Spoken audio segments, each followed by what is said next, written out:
and feel good about what we have done so far. Yes, we still have a long way to go. So let's get it going. Let's get it rolling today. It's a fantastic day. The morning has been very good thus far. It has. Pretty weather, and so let's do what we got to do as a nation. All right, and it is Open Line Monday, so we are going to open the lines at this point so people can call in, contribute, share with us. But also, we are going to break down the Prime Minister's speech, what we think was some of the most important points from that speech, because a lot has been spoken about, a lot was touched on, and of course we have so much going on right now, and we don't want to lose sight and lose focus of the things that are important, right? I think one of the most important, or one of the most touching parts of it for me would have been an area of the speech where the Prime Minister spoke to a fund that was he is hoping would be created for helping the vulnerable, and I want to share with the public what he said verbatim, because I want them to know exactly what we are speaking about, and I'll just share it with you. It says, it is for this reason that I plan to present a proposal to the social partners for the creation of a social fund that will be used to help the most vulnerable in society. The concept is that everyone who is working will contribute towards this fund. I will lead by example, contributing a portion of my salary every month to help those in need, and I will be encouraging my cabinet colleagues to do same. Similarly, I will be encouraging everyone who is able to make the contribution to do so.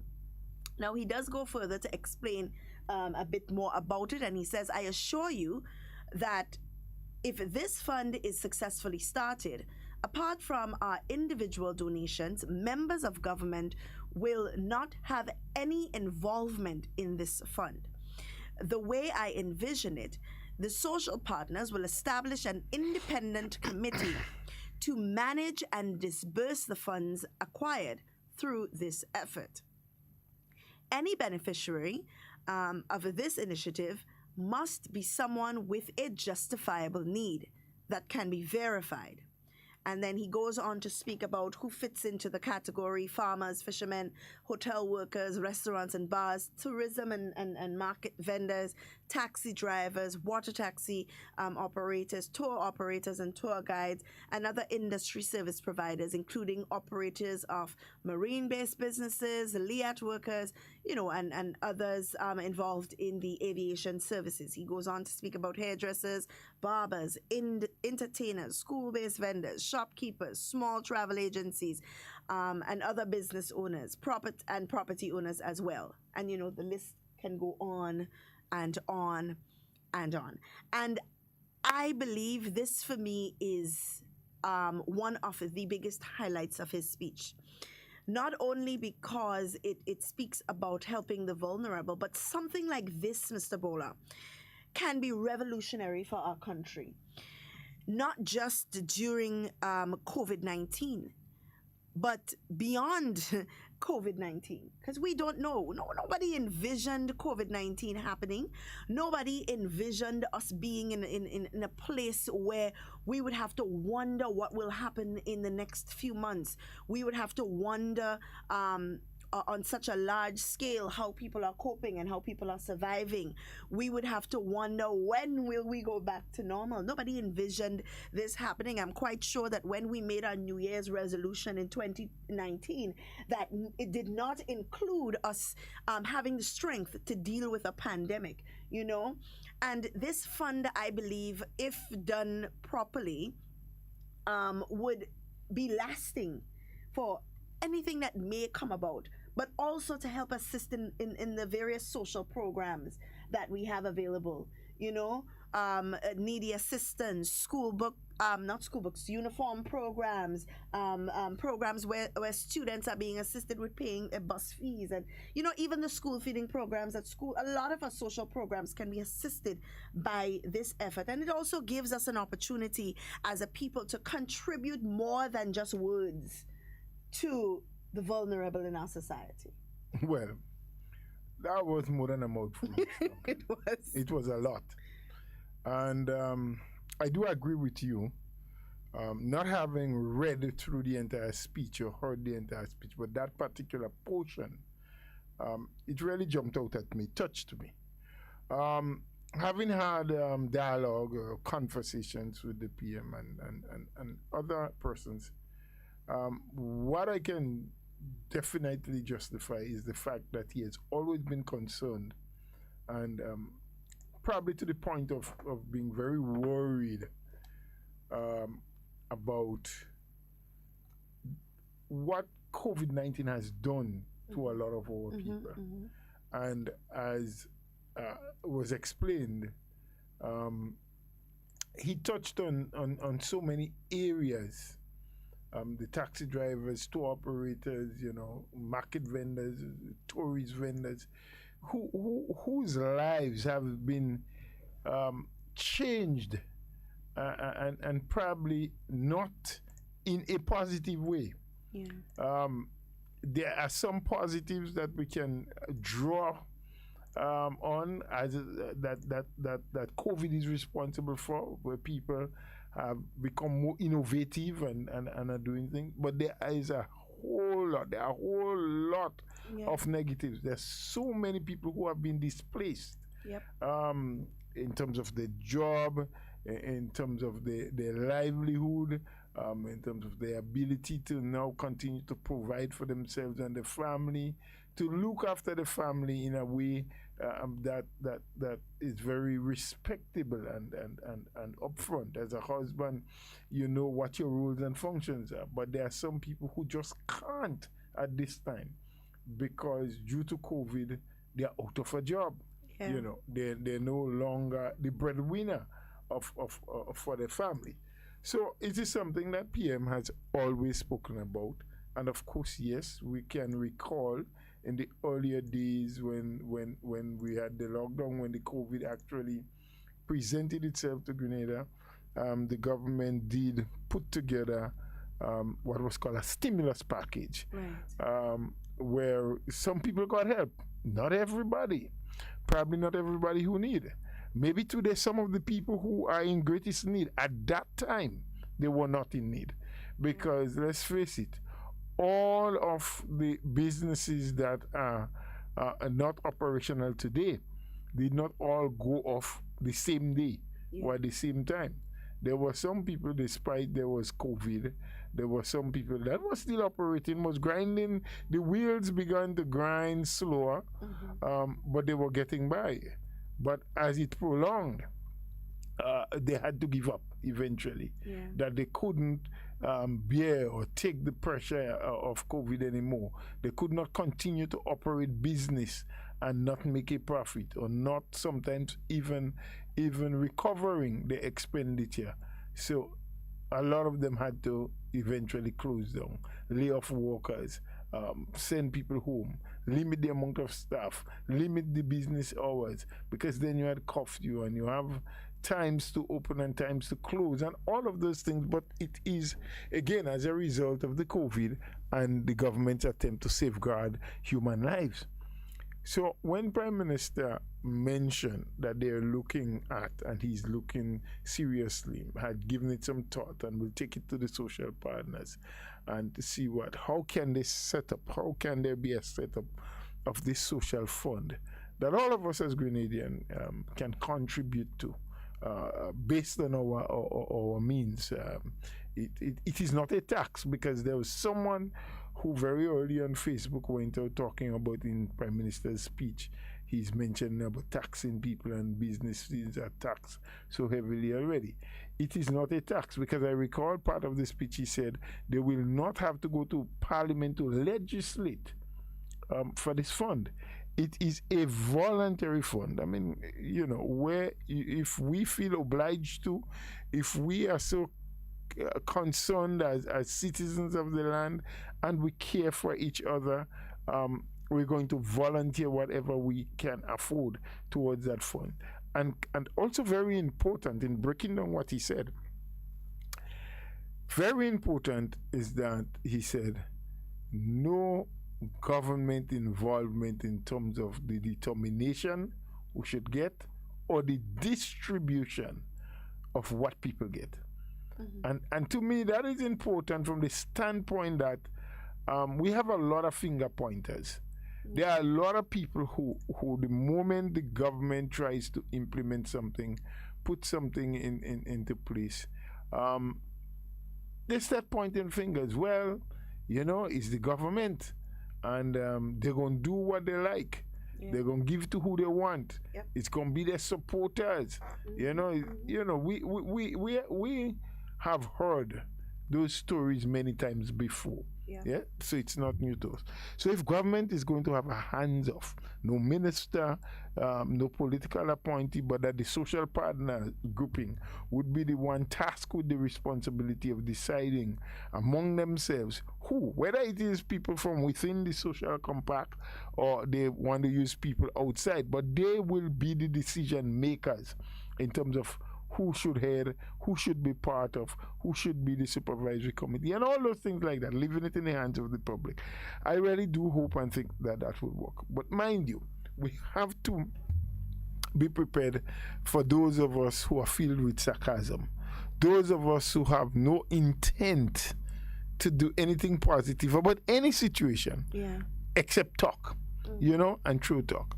And I can already, from what has happened in the past, imagine how some people are interpreting that part of the Prime Minister's address, Independence Address. Oh, well, what he want people to contribute money for? Why the government don't put it? Because, I mean, the issue of the public servants and the 4%, which the government is asking for a deferral on. I've been hearing people, and big people who I believe are educated enough, who are academically astute enough to understand probably the system of governance and how things work, what is legal and what is illegal.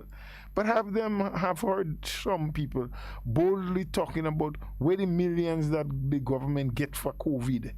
Why can't they use it? But which millions? And where are those millions? And who gave the millions? So already in my mind, I can hear people, they want to strip poor people again from the little thing that they don't have. Why the government themselves don't put it? I can hear those talking about the ministers and how much they're making. I mean, how many people really sit down and go through the estimates of revenue and expenditure and see what it is that a minister of government is really making as salary at the end of the month? Because it's there, it's not hidden. What ministers work for, what their monthly salaries is not a secret. It's open. Anybody can check it out in the estimates.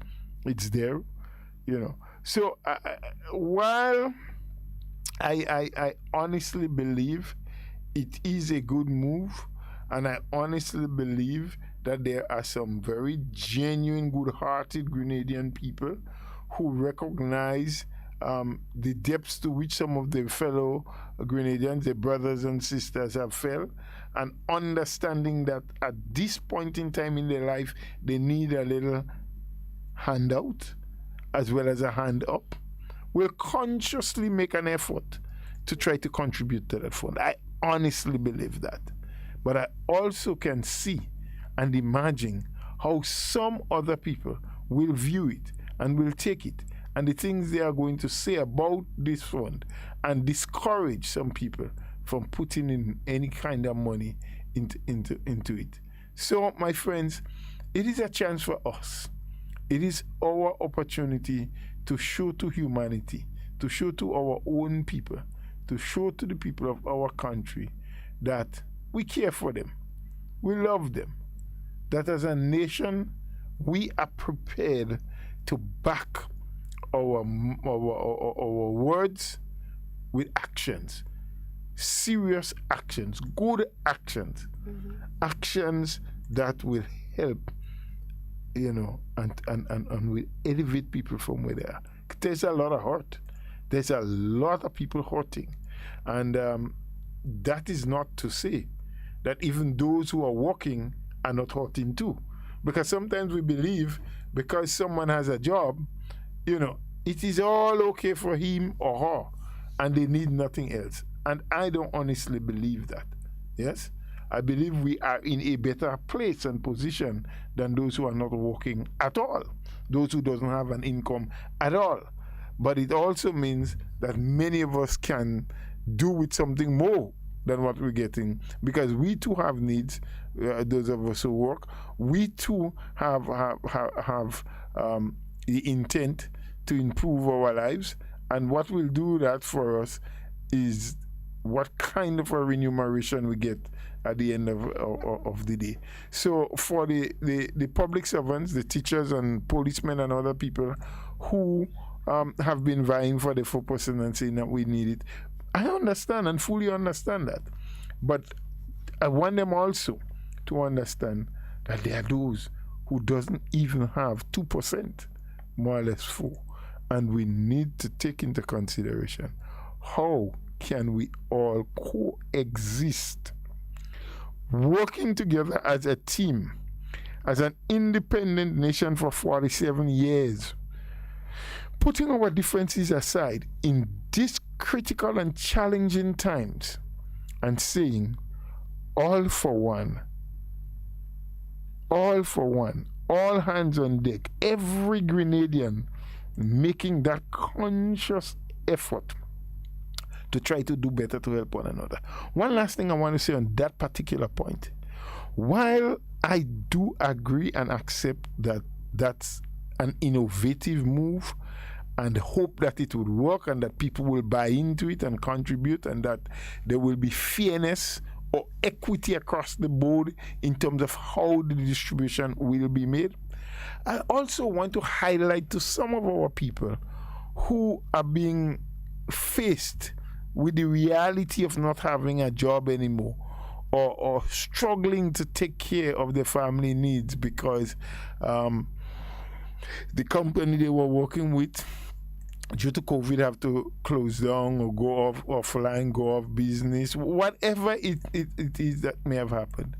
I want to appeal to the people who are in that position and that bracket that you still have to be very conscious.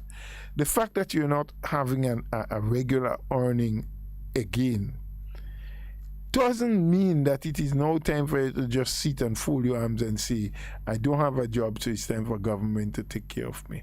Or it's time for my friends and neighbors to look out for me. Yes, we may want to draw something from them, but we have to remodel our way of life. We cannot continue to live life the same way as we used to be before. We cannot continue to be wasteful. We cannot continue to want to live the most luxurious life without, as an old lady used to say to me, she's transitioned into the unknown or the great beyond, as some of us say it now. But many years ago, she used to say to me, do you understand, young bowler, that some of us, we walk into the bar knowing that the money we have can only buy us a beer, but we want to order champagne, right? And when we can't pay for it, hope that somebody will come to our rescue. No, we all have to understand where we are at this point in time in life. Can I continue to buy champagne, or should I now only buy a beer? Or probably I can't even buy no beer at all, because there are much more important things for me to do with the little cup, with the few dollars that I have, or the little income that I'm making now. I need to rebalance, to refocus, to change things around. So yes, I agree. Those of us who can should do more to help those who cannot. But even those who cannot or who are not earning, they too have a responsibility to check their lives, check where they are. What is my present situation? Because your situation has changed. There was one time your income was X amount. Today, your income has been slashed by half. Or 1/3 of what you were making is what you're making now. Or in some instances, you're making nothing at all. You know, maybe it's time that you look at that little piece of ground behind the house or on the side of the house that has just been lying there for the longest while, being taken over by shrubs and bushes and grass because you had no time. You were at the workplace every day, 24/7, or for more days in the week than the days you were home. And when you're home, you're tired and you're trying to rejuvenate and take a rest. Maybe now is the time that you can plant a little garden that will help supplement a foodstuff, a bank of potato, a bed of lettuce, some cucumbers, a 12 okra tree.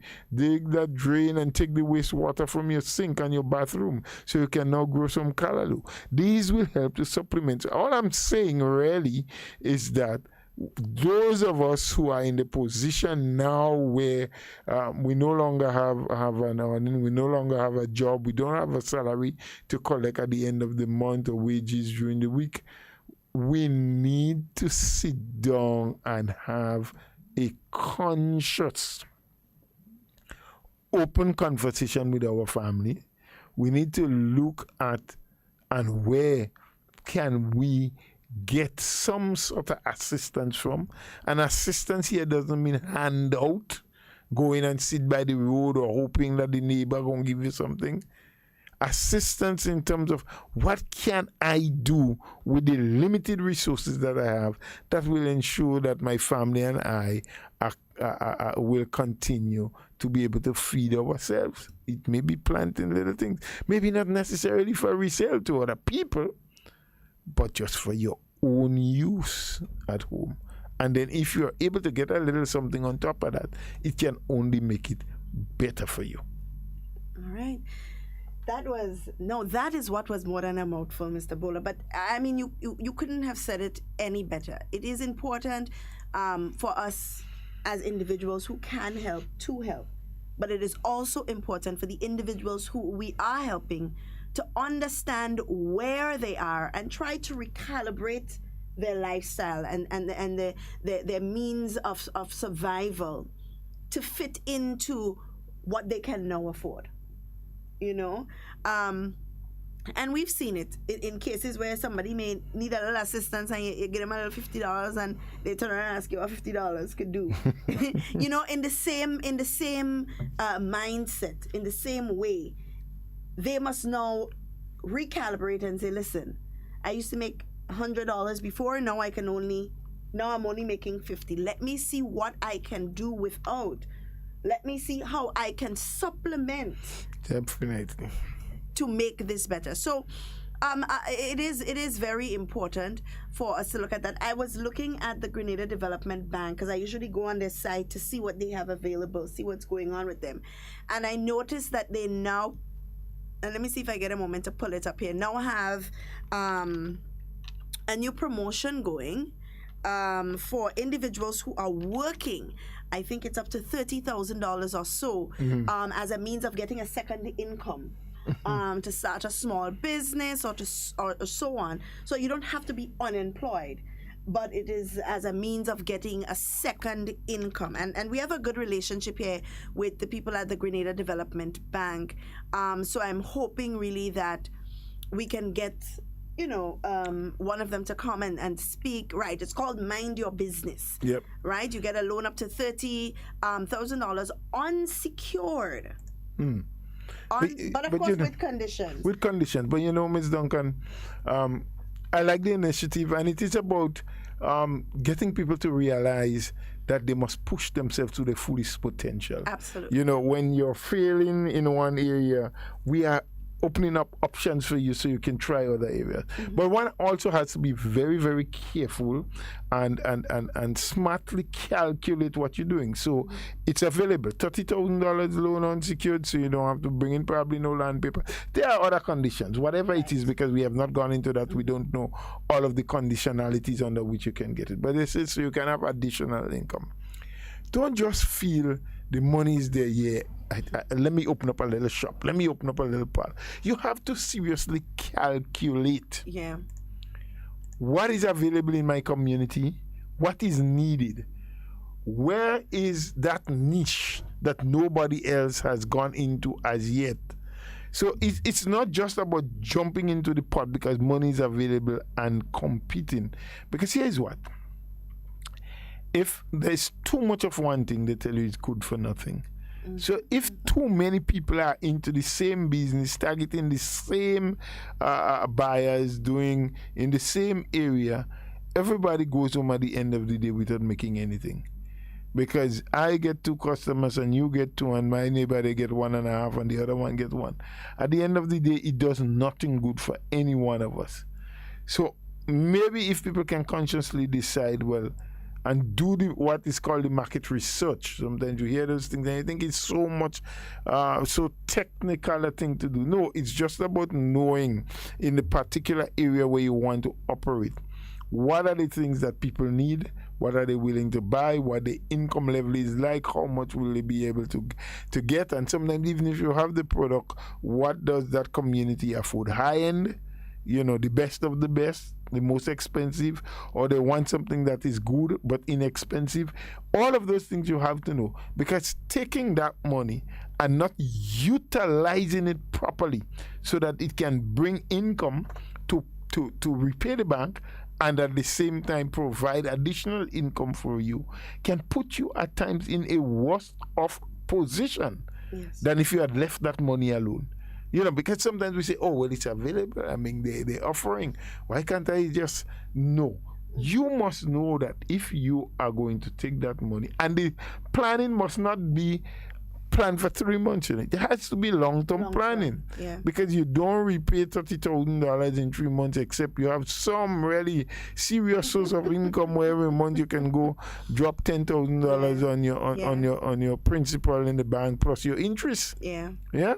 And if you have that kind of money, then you don't have no need to go borrow $30,000 from the bank. Absolutely. But if you are like me who has nothing and you need to borrow, you must know what you're borrowing for. You must properly calculate in your mind what you would really be doing, whether there is a market for what you want to offer, and where is the market located? Sometimes there's a market, but it's not located where you are located presently. And also something to consider is that the market is not oversaturated. Also, that is a big problem as well. Also, everybody wanting to go into the same thing because your friends say they made $1,000 in that, so you say money there, you're going there too. So be careful.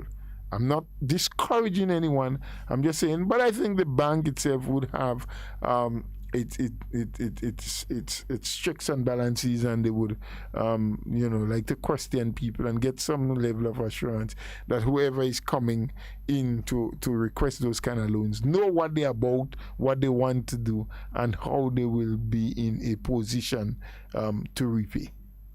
Absolutely. And it's a revolving fund as well. Sometimes we look at these things and we say, oh, well, it's government money. I can pay it back when I feel like. It's a revolving fund. And sometimes when we do these things, we must be considerate. So you may ask, well, what is a revolving fund? It simply means what you pay is what somebody else will borrow. Yep. Right? Yep. So you're borrowing it's and like they're hoping, like a susu. They're hoping that you pay back so that someone else. Well, I think it's more than hoping, Ms. Duncan. We don't want to let people think, well, it's optional. They're not hoping that you pay. You have to pay back. You have to pay back. So someone else can benefit. When you borrow, you must repay. Yeah. Even in mathematics, these days, maths, they say it's new maths now, so it's a little different. But long time ago, when you're doing subtraction, and so you borrow, and then you pay back. So. Yeah. So we were hoping that, of course, I'll try my best for next week to get her in so we can speak.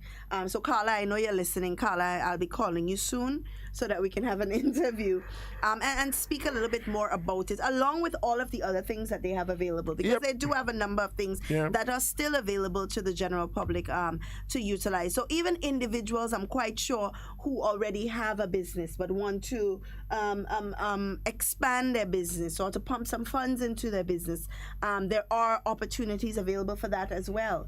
So all is not really lost. Even if you have to not only pump funds into, but sometimes, especially now in this time, you may think about repositioning your business, thinking about what can I do different in my business to now meet this ever-changing situation.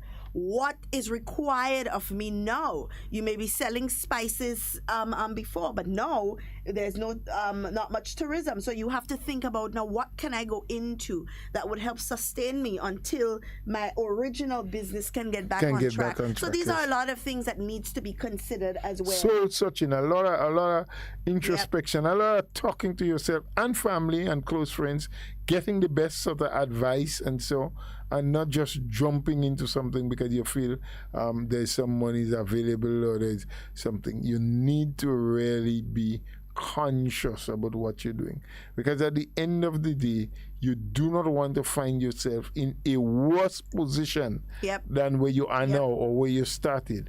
What you want is improvement and betterment, and so I'm just appealing to people that we need to be extremely careful with how we do these things. Absolutely.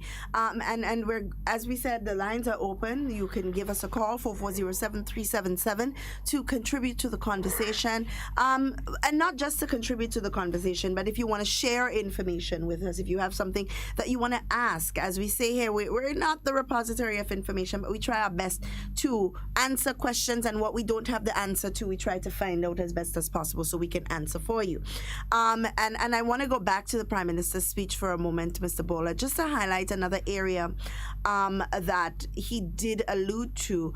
Of course, he stated that in 2021, the focus of government would be on protecting the health of and well-being of our people, and of course fostering economic recovery. And that is a big statement. It's a massive statement, especially when you take into consideration what is happening currently. But we will get back to that conversation because we do have a caller on the line.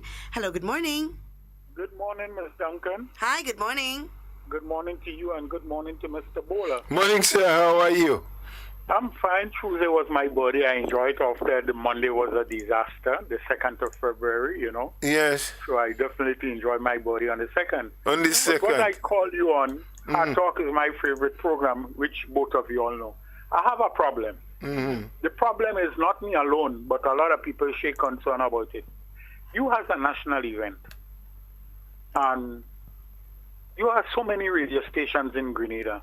You want to tell me none of these radio stations, included the national radio station, should be bring the event that going on to the park? Mr. Bola, Ms. Duncan, not everybody could afford a television. Okay. And some of the people what can see, what about the people who want to hear what's going on? People who are accustomed, who knows about independence and fall sick. Everybody have a neighbor, she calling. Not in the program, and we give preference to cricket.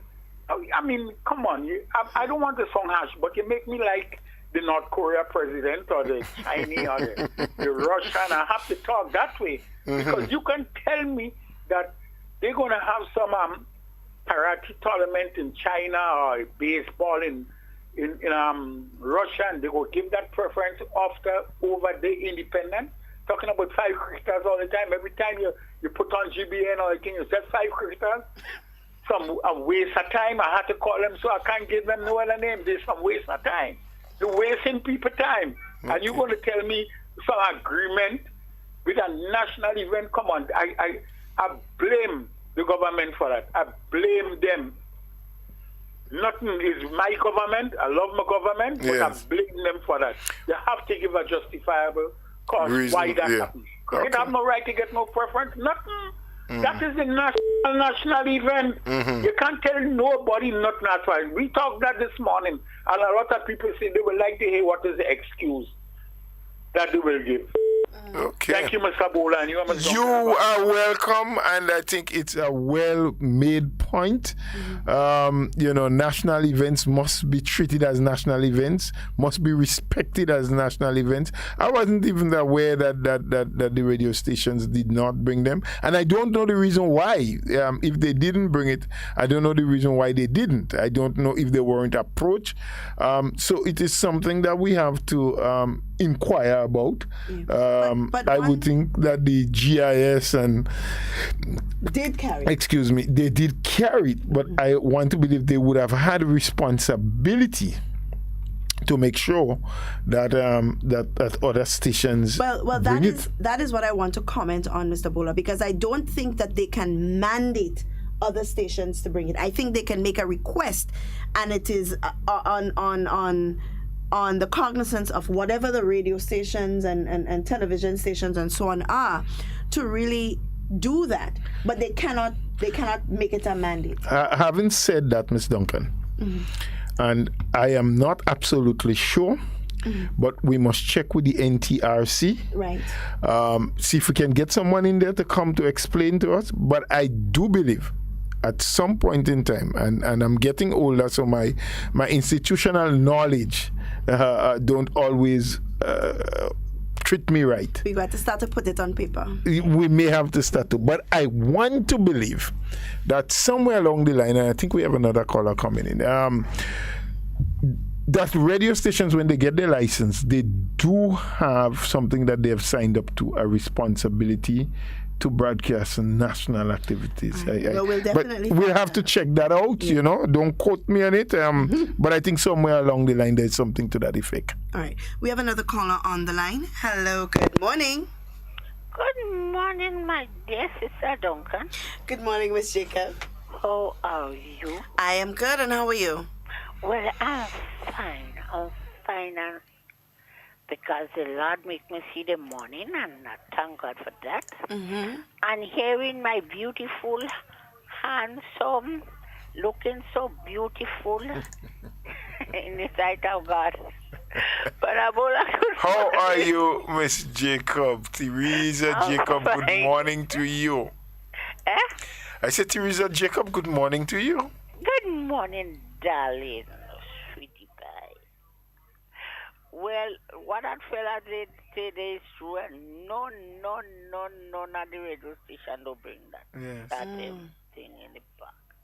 Instead of for it to bring them, they play now set of old music that they have no taste.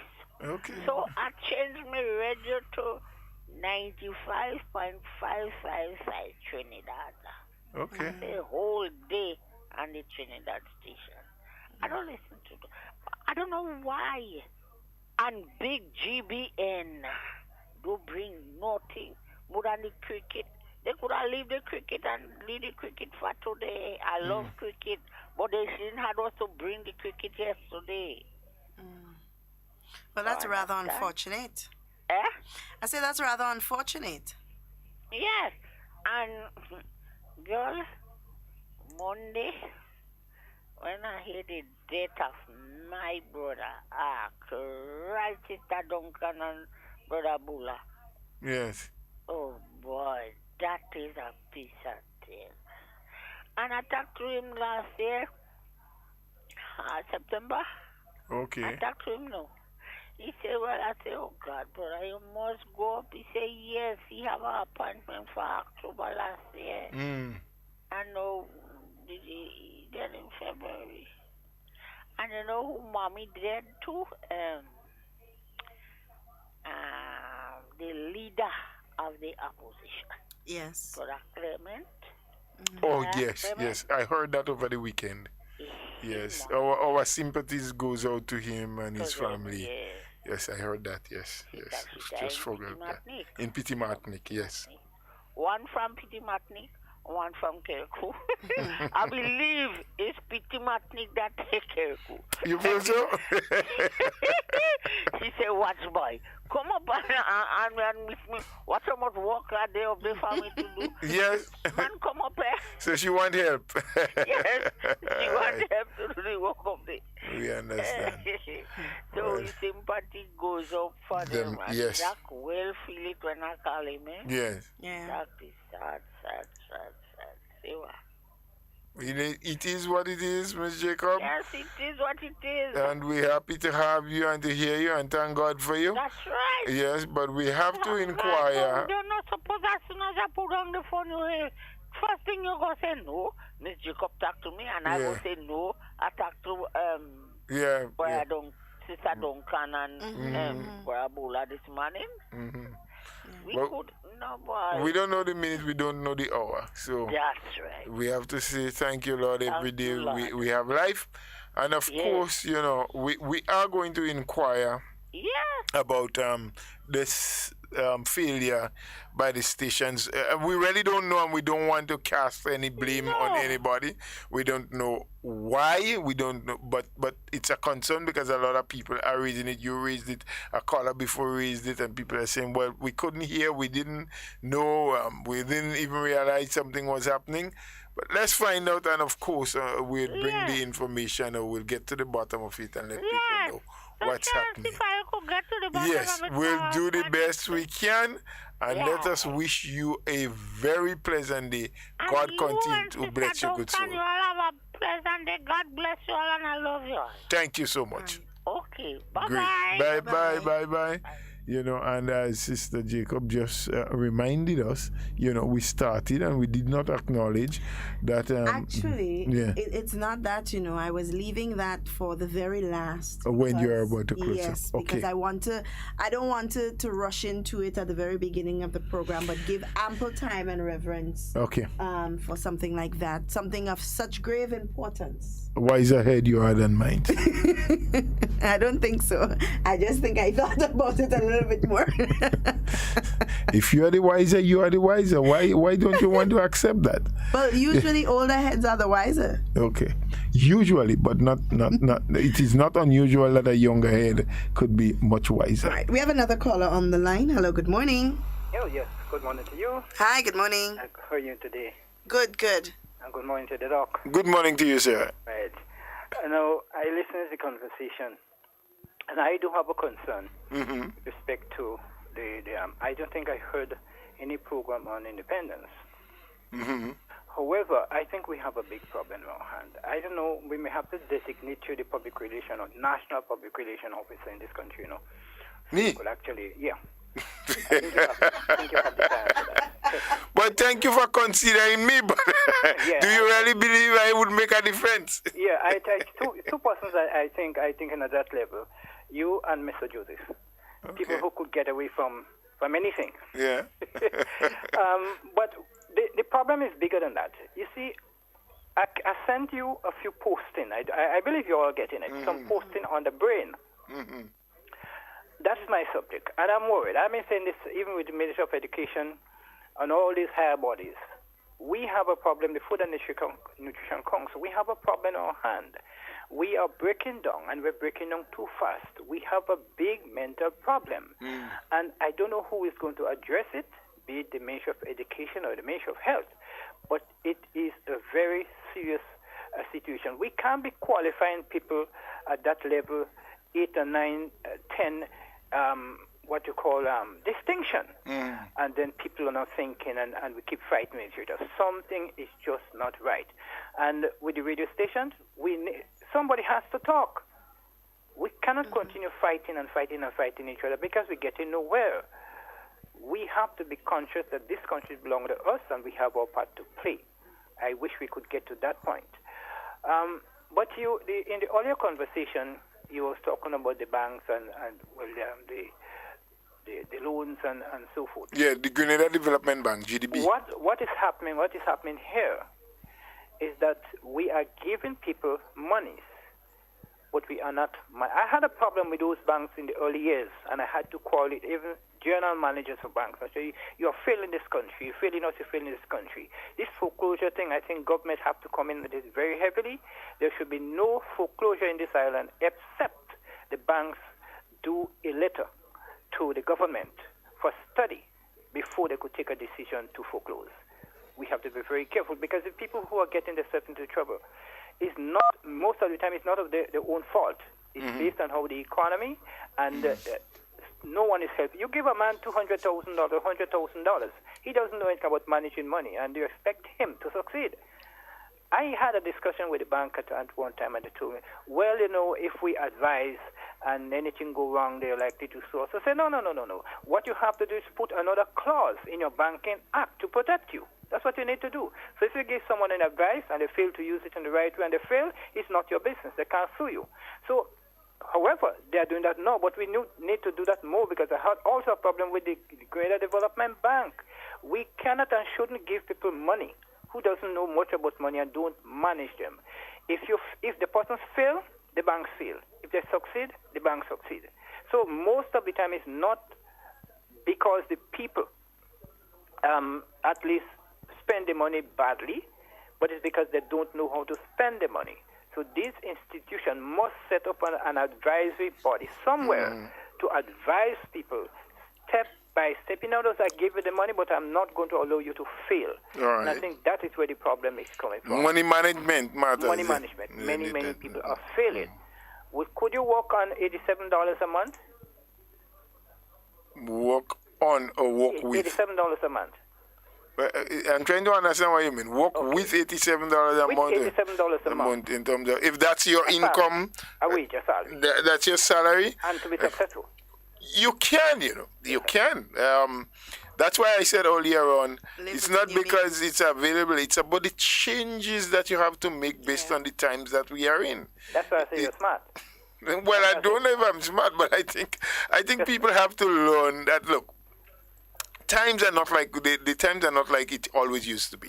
You have so many people who are in the tourism and hotel industry, for example, whether they were cooks or waitresses or they were gardeners or whatever they're doing, and maybe for the last 12 months they have not had a single dollar as income. Yeah. But what do?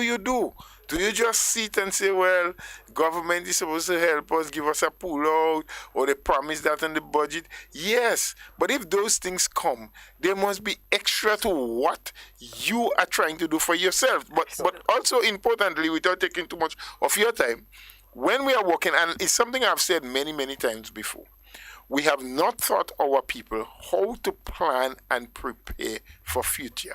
I always talk about this thing, retirement planning. The other day I was talking to a few young people, and I said, listen, from the day you start working, from the time you get your first month's salary, there must be a portion of that, a percentage, however small it may be, that you have to set aside in a fund or whatever you do with it. Maybe later you invest it. That must be for your retirement. Yes. Because there will come a time when that salary that you're getting, you will not be getting it again, but your bills continue to come. Your life continue to run. So we have to learn. There's so many things, as you talk about money management, planning, how do we get the best for our money, what we get true value for every dollar, that we need to learn as a people. Our school system is not teaching us that. So we either introduce it in school or we find another way to teach it to people. We have to do it. I'll tell you, $87 a month took me through. $87 a month. People won't understand. Coming from the countryside, right, into the town. I started working 76. $87 a month. At the bottom, I worked myself right up to management. But you know something? Even on management, my best salary, that particular company, was $150 after 5 years. $150 a month. But did I have something? Yes. I had land. I had house, and I had saving in the bank. Good. You see, we have to take ourselves. We have to manage ourselves in such a way where we don't depend on other people. Yeah. I never get a handle from government. Never, never, never. Not even 1 cent. And I don't need any money from government. I say to farmers don't need to get money from government if they're going to do it right. Because I used to be doing farming too, and I didn't get any money from government. We just have to learn to manage money. Yeah. We have to have a focus. We have to know what we want.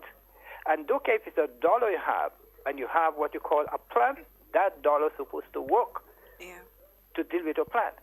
And so we have to show people those things. But I'm saying the institution who is lending people money must understand that we are here to build, right, and not to break. So if you give somebody money, don't care what, you should have a vested interest in the success of that person. Yep. Yeah. I wish we can do that, so. Right. That's a good point. Have a great day. Thank you so very much. I think, it's indeed on a really high point. Yes. If we are, and the lending institutions need to do a bit more. They need to reach out more. They need to have more outreach programs so that they can work with the people, because sometimes there are people who really have genuinely good intentions, but get messed up along the way because they make some bad decisions. And it is not my fault that you make a bad decision, but maybe we could have avoided it if I'd helped you along the way. All right, we have a caller on the line. Hello? Did you lose that call? It seems that way. Hello? Hi, hello? Is that an echo you're hearing? Or I'm just... hearing an echo, but I'm not hearing the caller. Hold on. Let's see if we could get this. It's a WhatsApp call that's coming through, and I'm trying my best to... All right, let's see if it works out. Hello, good morning. Hey, good morning. How are you? Hi, we're good. How are you? I think I'm fine. Are you hearing me okay? Yes, we're hearing you just fine. Okay, I'm hearing you a little bit muffled in the back. Any case, I just from the cocoa station selling some cocoa, right? Mm-hmm. That's in Carlton. Okay. And what happened, I brought the cocoa down in my car. All right? But before I went to it, I should tell you, I left the cocoa in the car overnight. I forgot it. Mm-hmm. And this morning when I got up, I noticed that the cocoa was fermenting. Some of the juices fell in the car, but had a plastic bag on the floor. So the juice remained on the plastic, right?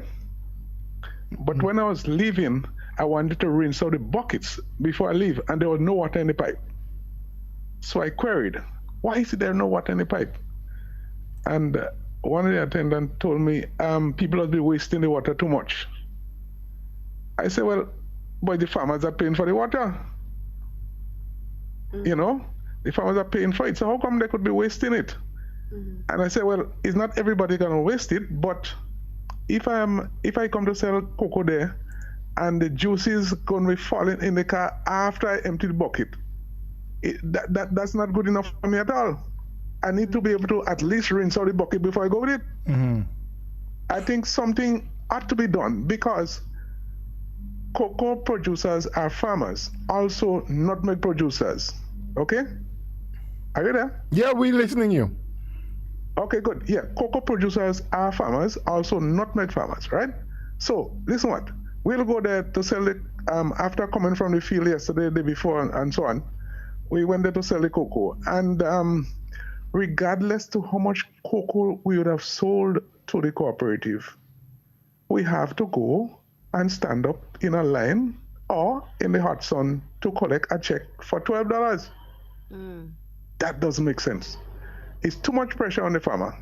I think something needs to be done to alleviate this problem. I complained with the Nutmeg Association because at one time, if I would have sold 33.5 pounds of nutmeg, I had to go stand up in the hot sun. That's in cooperative.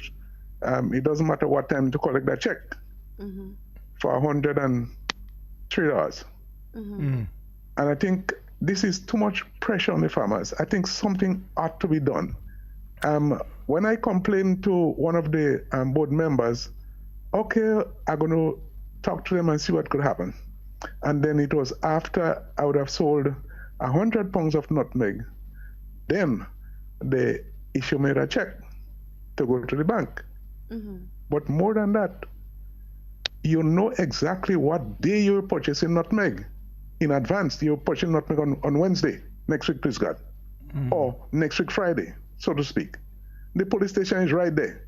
And oftentimes they ask a police officer to stay close by to allow smooth flow of the farmers. But they could have allowed the police to stay there to allow smooth flow of the payment to the farmers also. Okay.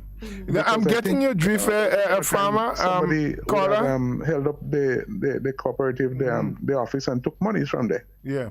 So if you know exactly what time you're purchasing, then you could ask the policeman to stay there because sometimes they have a policeman there to keep provide order. Yes. Yes. So why you can ask them to help the farmers instead of they have after coming from the field red hands and rain and what have you, and them have to go to the line, regardless in the rain again, not the red hands that time, but in the rain again and the hot sun, to get payment for it. I think this is very unfair. Let me just ask you, caller, can those issues that you're raising are very pertinent, but have you ever thought about raising it with the management of both Cocoa and Nutmeg Association, because they have managers and supervisors plus board of directors and others, and maybe you cannot get to the board of directors because you don't go to board meeting except when they have the annual general meeting and you all have to vote to put people on the board.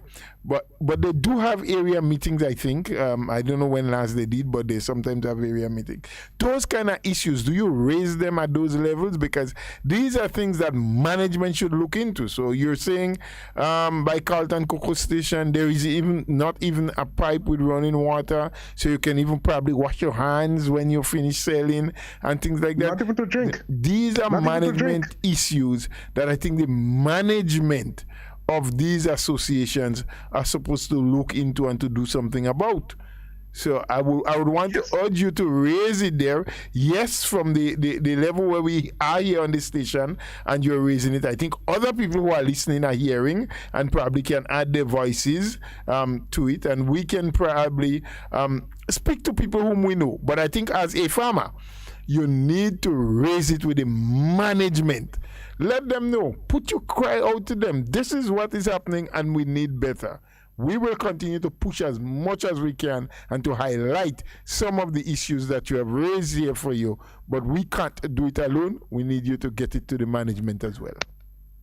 Thank you very much. That's what I did with the nutmeg when I complained to one of the board members. I said, look, if I sell $100 worth of nutmeg, I have to go stand up in the sun in the line after coming from the garden, rain and red ants. Yes. And he said, okay, I'm going to talk to them. I'm going to talk to them this evening. That was Mr. Buckmeyer I spoke to. Mm-hmm. He said, I'm going to talk to them next meeting because I think he's a board member. Right. And then afterwards, I saw that they brought it up to 100. 100 pounds. Right. Okay?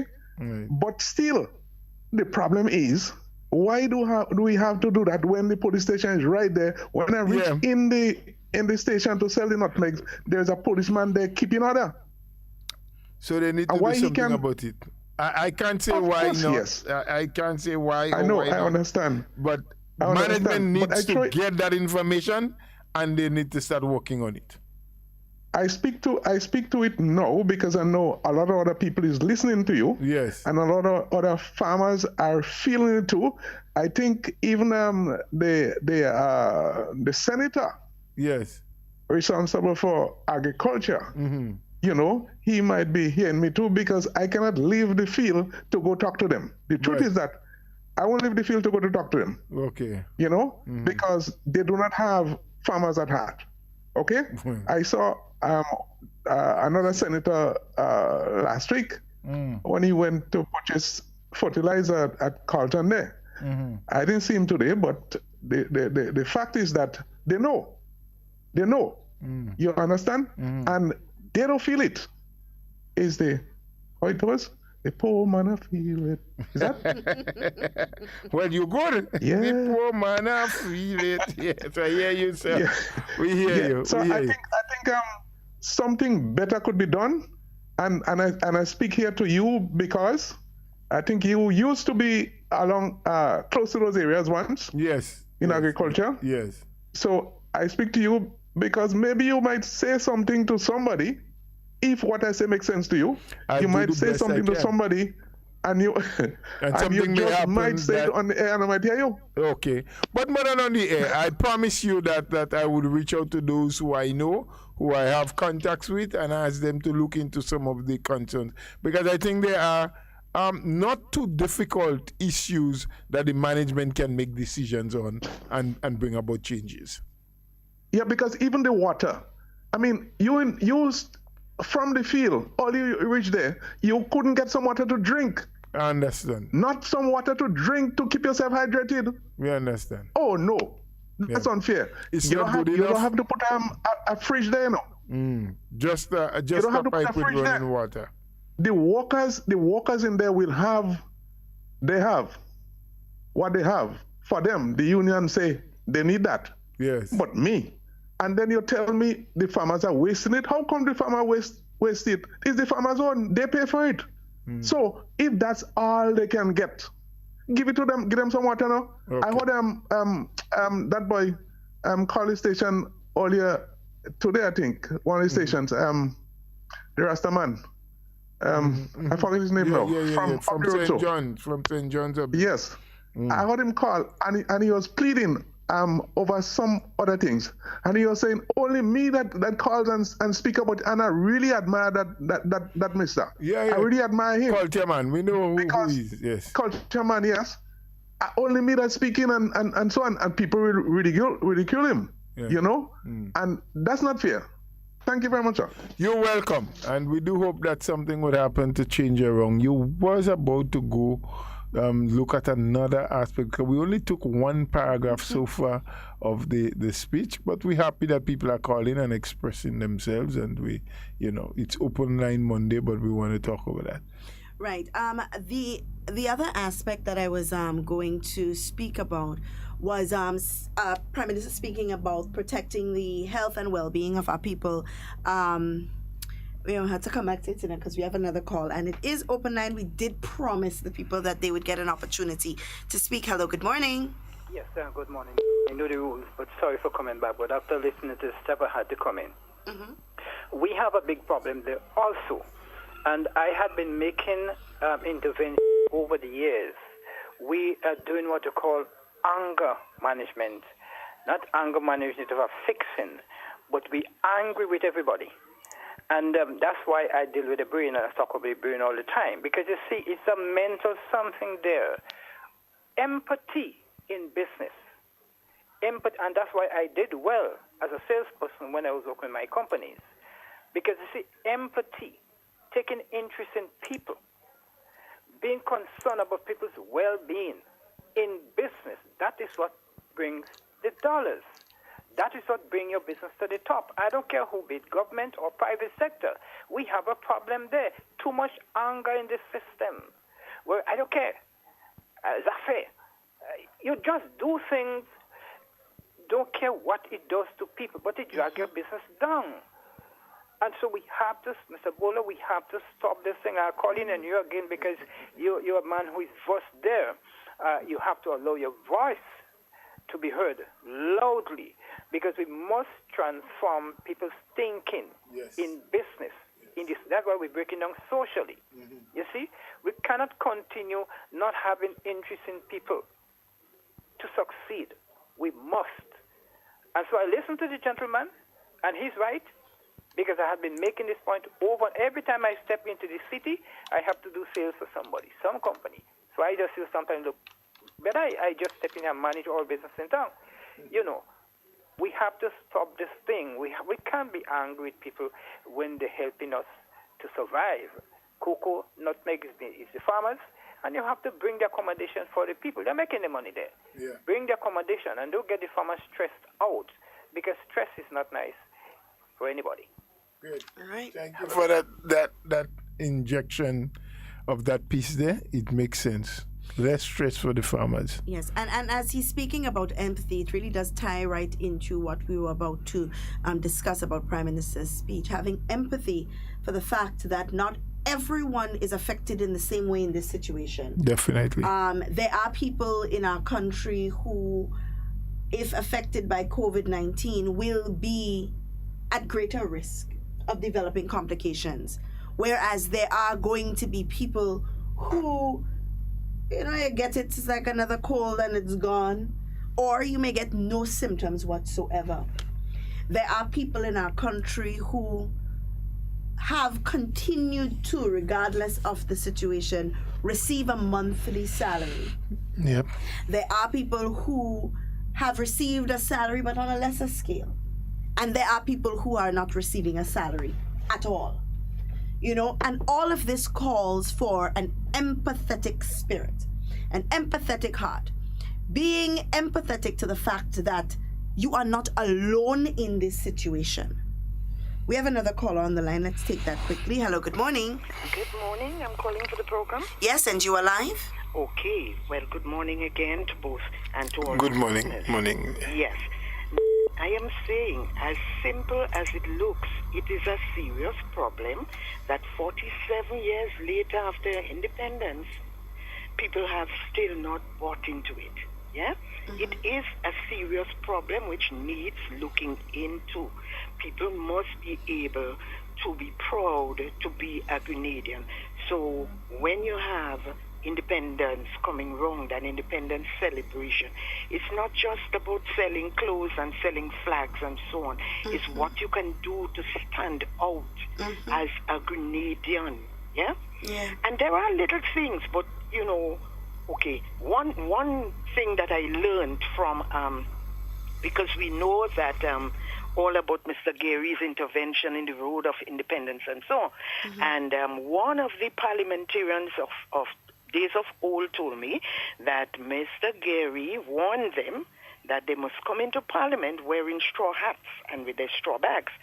So she said, well, you should see us decorate our straw hats with head ties and bows and so on, you know, to make it look nice. But I'm saying leadership, we have to take leadership to get people to not look down on what we have, because maybe low self-esteem has its way in the way we do things, you know, because, for example, a lot of us try to speak like Americans. Why? We Grenadians. Why are we calling children kids? Yeah? I mean, the American dialect is coming into our language. Okay, so we need, I believe, to do a lot of work to get us to accept who we are as a people. But we want to be careful that when we try to find out who we are as a people, we are not saying that we are Africans, because we are not. And my little Caribbean history book, which I still have, and I'm sure Mr. Bola remembers it, it's by Carter, Digby, and Murray. Yeah? It was red, and then it went to green. Yes. But in our time, the first page one, where the races meet. Yes. Brown people, brown as ripe naceberry. Brown people, brown as chocolate. Black people, proud people. Yellow people as ripe banana. Rich people, poor people, laughing people, angry people, fair-skinned and white people, busy people. There's the West Indian people. You understand what that little poem? And we did that probably, I did that probably in third standard, you know. Yes. But it just passed. The teacher never really stick what is the message in that little poem. Because as Caribbean people, we have a lot to teach the world, you know. We show in the world that races meet here and we're living in peace. Yes. So we have a lot to teach the world. So that's just my contribution. When I listened and I said, oh my God, we have to ask announcers to play music to suit the mood of the nation. No. Yeah. That should come naturally. Yeah. People should want to do it. You should be planning your program days. You should know who you will be interviewing and so on, you know, because it's not just about the politics. We had to put that aside sometimes. Right. So you could probably have gone and found the oldest calypso leader, for example, and let us lift him up. Let us lift him up on independence. On the radio, I mean, eh? Yes, yes. So I was really, really disappointed myself. In fact, it caused me to go to bed. I felt sad. I felt really sad. I went from station to station. I did not put on very early. I put on maybe 10-ish. Okay. But so, you got nothing. Right. And I'm saying we are using our local station to showcase foreign music. They are laughing at us. When you go to Trinidad, a lot of the Trinidadian music that we play here, they are not played on their station in Trinidad. They are not played, you know, but it's just a matter. It's not a criticism. I'm saying work has to be done to get us to understand our role in promoting ourselves as a Grenadian. Yeah. Yes? Good. That's where the work has to be done, where we will stand out in a crowd and somebody, you listen to people speaking and they say, oh yeah, that one is a Jamaican papa. Yes. And you say that he comes from Vinci. And you say that's Abidjan. But when it comes to the Grenadian, you're not sure. Yeah, because we don't have that uniqueness in us that we keep up. We have it, but we're not proud of it. Well, maybe then how we can be described is that we fall for everything. We do not stand up for something. So as a result, we fall for everything. Or maybe we are standing up for the wrong things. Maybe. But I'm just saying a lot of work has to be done to get us to understand who we are as a people and be a proud Grenadian. Yeah. Everything we do, we must do it for country. Yes? How can you be a proud Grenadian and you look at the mirror by the road and you break it? Yeah. How can you be a proud Grenadian and you leave the standpipe open? Yeah. These things, maybe, because when whoever did the school's curriculum, and the book is called Our Heritage. It's the first book in history of the West Indian peoples. And they make sure they put peoples. Yes. Yes. Right? Yes. Because there's a lot of different races that meet here. So even when we're planning the national wear, we must plan it in a way not to marginalize race.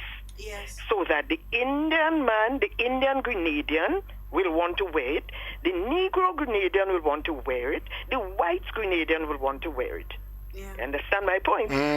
Well, you think I made sense? Absolutely. A lot of sense. Word to the wise, and it's these little things we need to look at them more critically sometimes. Yeah, because a lot of times we just think that it is about the money, where it come from, what we do, how the government operates, and the little things that can make life. Too much focus on politics sometimes. At times, yes. Sometimes. You remember the little history book? Yes. Our Heritage? Our Heritage. Yes. Yes. Okay. Thank you too for your contribution. We do appreciate. Mr. Paula? I don't even want to go down that road right now because the way I feel about that, it might come across in the wrong way. But she is absolutely correct. You know, sometimes we think that patriotism is about us coming together when politics is involved, for a better Grenada when politics is involved. But as long as there's no politics involved, we are no longer patriots. As long as there's no confusion and rivalry and riot and call for revolution involved, we're no longer patriots. We are not Grenadians if we are not of a revolutionary spirit. You are only a patriot when you stand up and fight back. Yeah. No, but we can be patriotic in so many different ways. It's a horrible mindset. Yes. Horrible. And it is something that needs to start from the school. Teaching our children. Well, actually, from the family. From the family. From the home. From the family, from the home. Yes. Teaching the children that when independence comes about, it's not just about wearing your red, yellow, and green and going to school to eat your Independence Day treat, or to march on the streets, or to march on the streets to and wave your flag. It's not just about that. It's about the spirit of what Grenada is all about. It's about where our country came from, where our people came from, and where. Anyway, I don't want to get into that today. Don't. Because it's something that really bothers me as a Grenadian, that we are not as patriotic as we say we are. As we think we are. We really think we are. Yeah. Honestly. We have some of us, not all. There are some really good patriotic people. Let's take the call. Hello, good morning. Good morning, Mr. Duncan. Good morning, Mr. Buller. Good morning, sir. Every one of you all. Yes, good morning. Good morning. morning. Independent Day. Good. It was well. Island. Yes. Well, I didn't eat a lot. I did eat some, but not a lot. Yes, so I cook and eat. Cut out among that he's supposed to be eating. Yeah, kind of looking at that. I like part of love, man. Yes. The strong at the end of the week. The week, yes, that's what they said. Yeah, Mr. Bull, I listened to the Prime Minister Independent address. Yes. It was excellent, it was a wonderful address. And that I just speak about love and care for one another. As you Mr. Duncan was saying, then no less of them we're in a position where we could, we don't need the assistance, not like, personally, but someone might need it. Yeah. The guy always say, like, if you know you could help yourself, but and like somebody will give you something, but what the person giving you, go end up getting the person that you really need less. Right? It should say, no, I mean, I could able, I able. So let the person get the full amount that they should be getting. Yeah. Right? When I listen to Prime Minister's speech and what they achieve and where coronavirus bring us, right? It's a speech for one another to look at ourselves, right? And see that, yes, we're in a situation, but there people may be worse situation for one another than we, right? And So it's a reminder to let people know what the government is also doing, right? Doing, and what plans they have to bring development for Grenada, Carriacou, and Petermatic. Yeah. Because before coronavirus, it was things were better. But presently, during the corona situation right now, right, it gave a speed to let people who were not able to listen to the radio, they could listen to the Prime Minister. Right? They might be close to the radio by a neighbor, listen to the Prime Minister's speech, and say, yes, they understand the government. They understand the situation of the government. And what the government is doing. Like we always say, government is not only a client for the workers, but the government is the employer for every Grenadian. Every Grenadian, because the people home, they may be working, government has to reach out and help them. Because remember, I don't know how many countries in the Caribbean that really did not send home workers. They still maintain the workers. Even workers was home, not working, not producing, but they still receiving the salary. They still receive the salary. They are the saying was never forget the good a man did to you. I always remember. I would say no man puppet, there may be mistake. But I always remember the good. What the government did. And the government did a lot. And the second is to do a lot. So we have to have some compassion for one another. Right? And one portion of the parade, because I was not home, I was up in the country. I eat some lovely island. And I enjoyed the portion. Yeah, I went up home, I went up St. Patrick. It's a lovely island. But you know one of the greatest part of the island? We plan on we go up, we eat, and we go with a bowl to put the food for when we come to get. And on our way coming, when we brought up, I have an island in a bowl, and see when he return home, he go eat it. On the way coming, he was speaking with the island. You know, when he reached home, he went and make some juice. He said, go and eat the island. Open the bag, no island. You know, you leave island in the country. But you wasn't supposed to go with it, you were supposed to eat it. You were supposed to go with it in the belly, not in the bowl. Exactly. So we go to the neighbor, cook island. So when we join, I say, man, ask my island, they man. So you know, so yesterday on walk though, he come up in the country. And when he come in the shop, and the boy say, boy, yeah, boy, forget the island, I'm eating the money. Well, the island wasn't supposed to be. Yes, why we enjoy Independence Day, although some activities had also cut out, but I still enjoy it. Good. I still enjoy it. All right, so yes. Ms. Duncan, Mr. Bola, you all are wonderful. God bless you all. You as well. Family. Thank you, sir. Right. Take care. All right, and we're going to go straight into what the Prime Minister said about protecting lives and livelihood, and also fostering economic recovery. And he said putting our people back to work is an important part of this process, because as we said, while many are still collecting salaries, while many are collecting even a reduced salary, there are many who are collecting no salaries at all. We have another caller on the line, Mr. Bola. Hello, good morning. Hello, good morning. Hi, good morning. Miss Duncan and Mr. Bola. Good morning, my dear.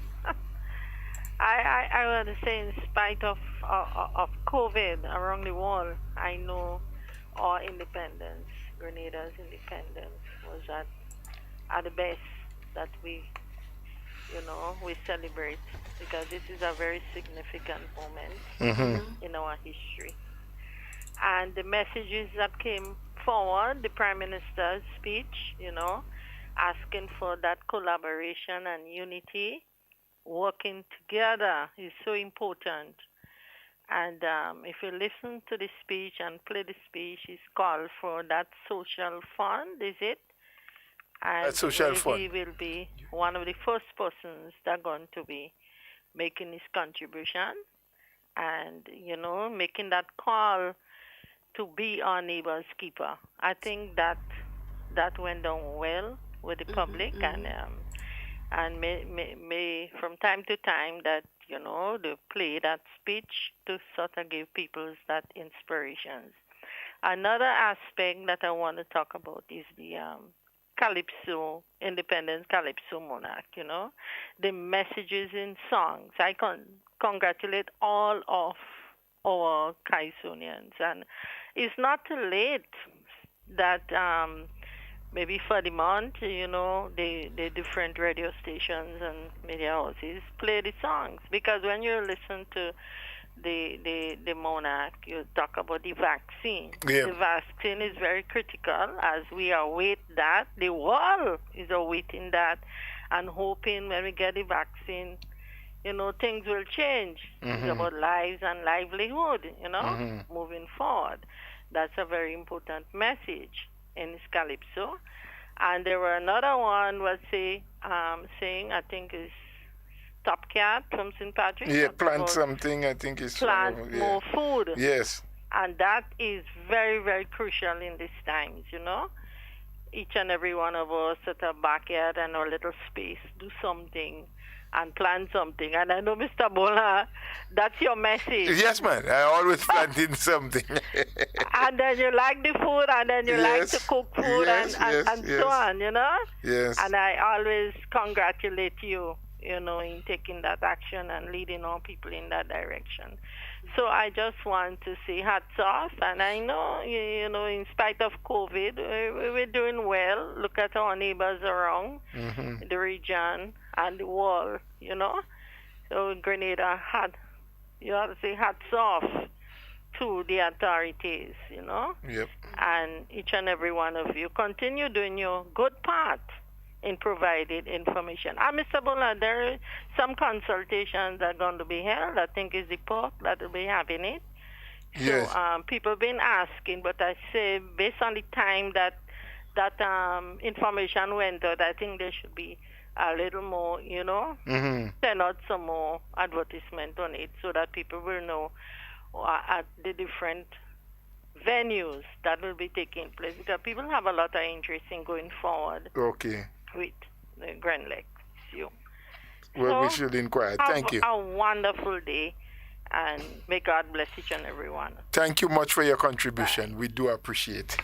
All right. Now, Mr. Bola, we are going to have to come back quickly to the Prime Minister's speech. But as time is upon us, and with the rising concern from individuals that the speech was not brought live as it should have been, what we're going to attempt to do is we are going to attempt to play just a portion of the Prime Minister's speech for the general public to hear and to look at as well. But before we do that, as I promised, we do want to pay tribute to one of our fallen soldiers. And I'm going to quickly just take a moment here to read the release or the press release, and the word just slipped my mind, the tribute from the New National Party to one of our long-standing members. And it reads, the political leader, executive, and membership of the New National Party joins with the people of Grenada, Carriacou, and Petite Martinique, in expressing profound sadness in the passing of our beloved Mr. Elvin G. Nimrod. Mr. Nimrod spent 19 unbroken years as a member of Parliament of Carriacou and Petite Martinique. Previous to this, he spent 2 years in the Upper House of Parliament, starting his stint there in the year 1997. Elvin Nimrod also served as Minister of Legal Affairs, Labour, Local Government, and Carriacou and Petite Martinique Affairs. These positions he held while also holding the portfolio of Foreign Affairs, International Trade, and acting as Attorney General at different times. On the political front, Mr. Nimrod has played a key role in the New National Party over the years, holding the positions of chairman and then deputy political leader. He won the Carriacou and Petite Martinique constituency in 1999 and retained the seat in 2003, 2008, and the 2013 general elections. Many first-time candidates or parliamentarians have benefited immensely from the guidance and mentorship as one of the most senior and experienced members of the new National Party team. His smile and ready words of wisdom and advice will be missed by all. To the people of Carriacou and Petite Martinique, he was a champion, a true patriot, and a humble and genuine son of the soil. He always ensured that his constituents got a fair share of the national pie, as he would often say. He was a warrior for the advancement and positive development of the people of Carriacou, Petite Martinique, and Grenada. A man who carried a golden heart of love and caring, especially for those who were in need. We must cherish his legacy and build upon the foundation that he had laid down for us. May our dear friend and brother Elvin Nimrod rest in peace with the Lord. Again, our heartfelt condolences to the family and friends, and especially the people of Carriacou and Petite Martinique on his passing. Well said. What more can we say? It's a sad moment, and we do sympathize with the survivors. We do sympathize with his family members. And so, too, we want to join to sympathize with the Honorable Tobias Clement, who has, for a long time, been a member of the New National Party, has, in recent times, broken ranks with the party, but it was my understanding over the weekend that his mom also passed, and so we want to express on behalf of our party, the National Executive, and so our sympathy to Brother Tobias Clement on the passing of his mom, as we do for Brother Nimrod. But as we have said, Mr. Duncan, we are endeavoring to do something that most of the radio stations, and as I understand from one announcer or one radio owner, manager, who just sent me a message that in his particular case, and maybe that's what it was with some of the other stations, and we are yet to investigate to know what the real issue was, is that the GIS has not approached or did not ask him in particular, and probably that might have been the case with some other stations, to broadcast. They were simply more interested in just doing television and some of the social media live stuff, streams. the live streams and so. But whatever it is, as we have promised, we're going to probably have some investigation done, and we're going to highlight what we found out to the people at some later program. But it was very unfortunate that something like our independence, we did not get more coverage of it, and that's sad, but I think we can learn along the way. I hope that we're not thinking that we're getting too old to learn. At 47, we can still learn quite a lot. So, as we've said, I think we'll break from the calls and other things now, and you're going to throw in the Prime Minister's independence address. So, for those who did not hear, that they can get an opportunity to hear. And hopefully, we get to discuss it later in the week. We do have two guests coming in, one on Thursday, one on Friday. Very interestingly, hopefully, they do not get otherwise engaged and are unable to make it. But for now, we do hope to have them, which would have some very interesting conversations. So, guys, as we said, we're about to play for you the Prime Minister's speech for those who missed that portion of our independence celebration, so you can hear for yourself what he has said and what government plans to do for 2021. It's always a pleasure being here with you guys. Remember, tomorrow we're hoping to have a post-cabinet brief. We have not received information as yet, of course, until later today, hopefully, on who will be facilitating that, but we hope to do so very soon. It's always a pleasure being here with you guys. And as we say here every day, in whatever you do and whatever you say, be safe and be secure. We always want to be talking with you, but we don't ever want to be talking about you. Please do enjoy the remainder of your day. Have just a little bit more. In whatever you do and whatever you say, be safe Governor and General, be secure. We always... Cecil Loganard, our Commission Minister, His Excellency, Your Excellency, the Governor General, Cecil Loganard, our Commission Minister of Culture, our Commissioner of Police, distinguished brothers and sisters present here, members of the press, fellow Grenadians all. Before I begin this unique address this morning, let me express my heartfelt condolences to the family of the late Alvin Nimrod, who bid us farewell yesterday morning around 10 a.m. I know our sisters and brothers in Carriacou and Petit Martinique are particularly aggrieved by his passing.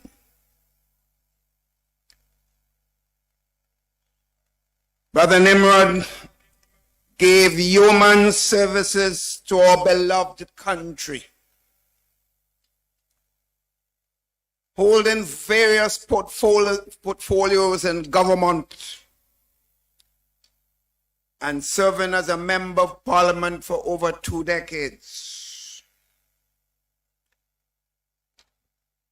In addition to Reverend James's comments about his various responsibilities, he also served as Deputy Prime Minister for about 7 years in the government.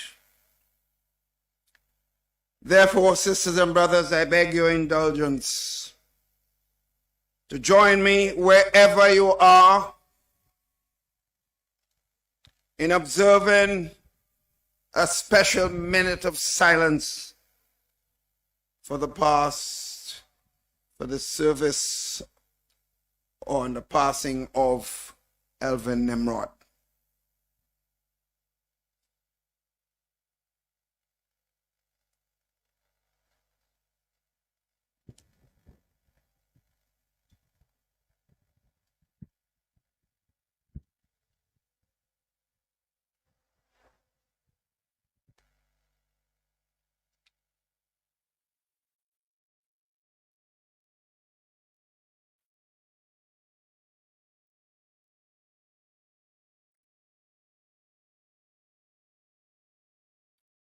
May he rest in eternal peace. Sisters and brothers, the celebration of Grenada's 47th anniversary of independence comes in the midst of a very challenging period for the global community and, of course, for our country. This milestone, though remarkable, is a bittersweet moment. Bittersweet because while we are thankful for God's blessings and the significant progress our country has made, we are doing so devoid of that usual spirit of togetherness.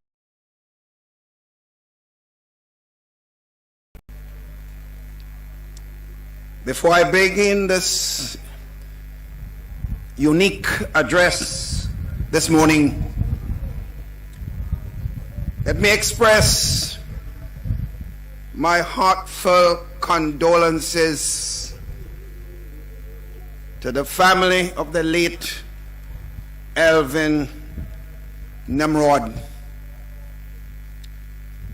who bid us farewell yesterday morning around 10 a.m. I know our sisters and brothers in Carriacou and Petit Martinique are particularly aggrieved by his passing.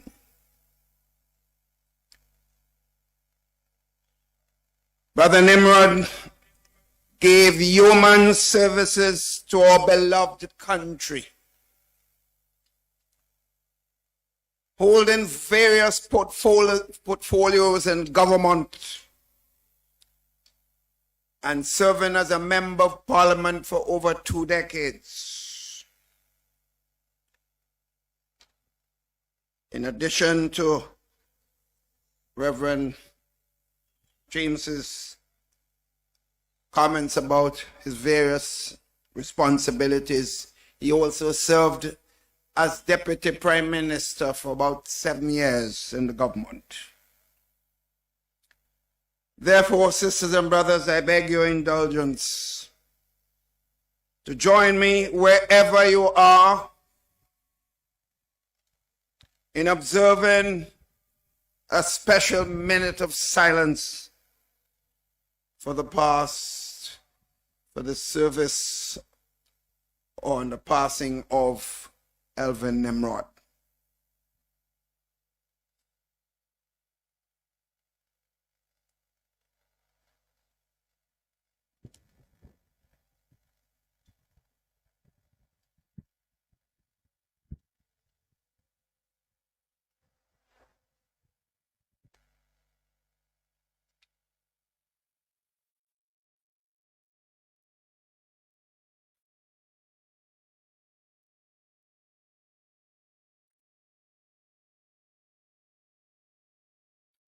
May he rest in eternal peace. Sisters and brothers, the celebration of Grenada's 47th anniversary of independence comes in the midst of a very challenging period for the global community and, of course, for our country. This milestone, though remarkable, is a bittersweet moment. Bittersweet because while we are thankful for God's blessings and the significant progress our country has made, we are doing so devoid of that usual spirit of togetherness and camaraderie that has been the norm over those 47 years. I sincerely miss your beautiful faces before me, the young and the old, all aglow with excitement, expectation, promise, and indeed hope. As I stand here looking at the empty seats that would normally be filled with thousands of our people, flamboyantly dressed in our national colors, I cannot help but reminisce on the many times that we shared in the same space, united in our patriotism, celebrating the growth and development of our beautiful nation. Today, sisters and brothers, we are no less patriotic because we remain united in purpose.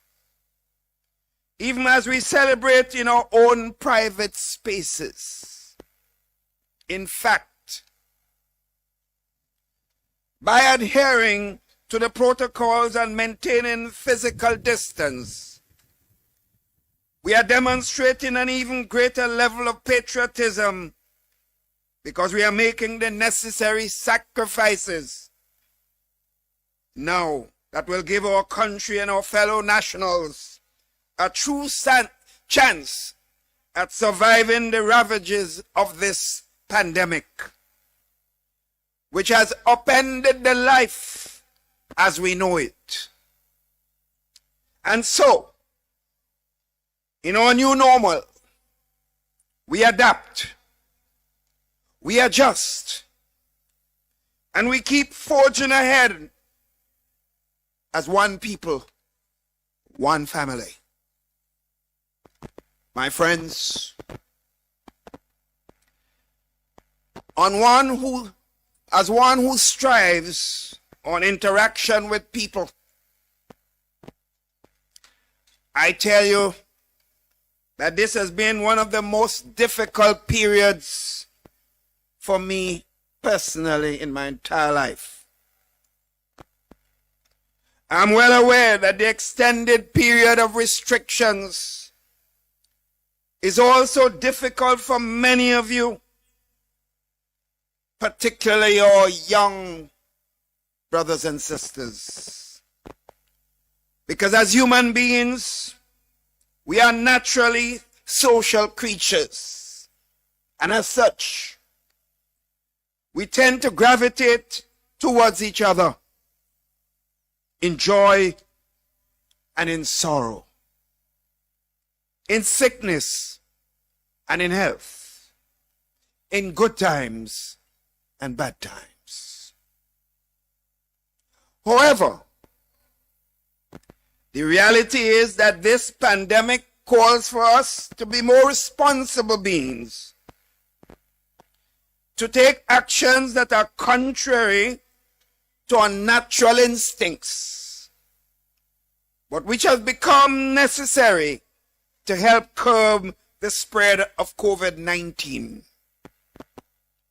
Therefore, sisters and brothers, today, I commend most of you for your compliance thus far.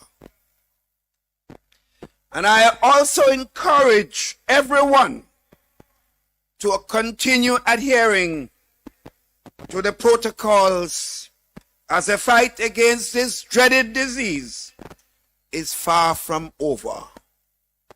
We cannot let our guard down. Understandably, in recent months, the government's focus has been predominantly on the threat of COVID-19 pandemic. The implications for the health of our people, the resultant economic fallout, and the psychosocial impact on the entire population. Overall, the pandemic has had an unprecedented impact on life as we know it. It has decimated the tourism industry and slowed the pace of world trade. It has halted and in many cases reversed economic growth. But most of all, it has claimed the lives of so many of our brothers and sisters in the diaspora. Therefore, even as we celebrate this milestone today, let us all offer a silent prayer for dearly departed, especially those whose final moments had to be spent away from the precious circle of loved ones. Sisters and brothers, even as we face this monstrous challenge, it is imperative that we take stock of where we are as a country, as a people, as a small player on the enormous global stage. There is no question about the significant strides we have made.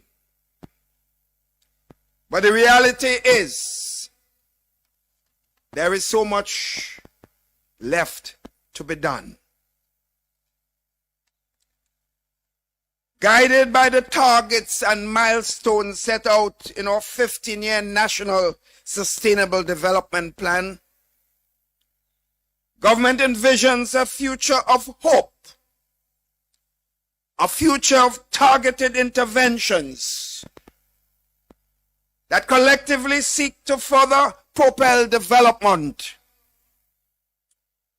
A future where dreams and aspirations become the reality of the foundation that is laid for the generations to come. That future of hope is partially predicated on the possibilities that now abound with the recent repurchase of the majority shares in the island's lone electricity company, Grenada W.I. Sisters and brothers, since March 2020, our attention has been focused on fighting this coronavirus. But at the same time, we are still marching resolutely on to this 47th anniversary of independence. Another milestone in the development of our beautiful country. Let us take a moment to appreciate that fact. It is said, gratitude determines altitude. Therefore, as we push forward with our developmental agenda, we must pause periodically along the way and reflect on our achievements, using them as motivation to continue the journey. Not the list of which has been the start of the St. George's University that has played an enormous part in the development of our country over the years. The building of the international airport has been another major milestone, cannot be forgotten. The advancement in education and social development, the bringing of potable water throughout the length and breadth of the country, and the achievement of electricity services to so many villages in such a period of time. In other words, the quality of life of our people continue to move forward. Sisters and brothers, government focus in 2021 will be on protecting the health and well-being of our people and fostering economic recovery. Putting our people back to work is an important part of this process. Many private and public sector projects will come on stream this year. Government recognizes the construction sector as the one that will spearhead the recovery effort.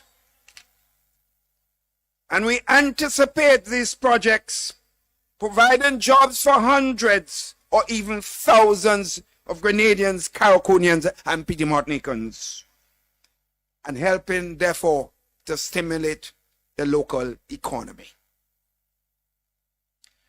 3 major hotel projects are underway at Mount Hartmont, St. David's, and St. Patrick's, with a fourth anticipated to follow soon.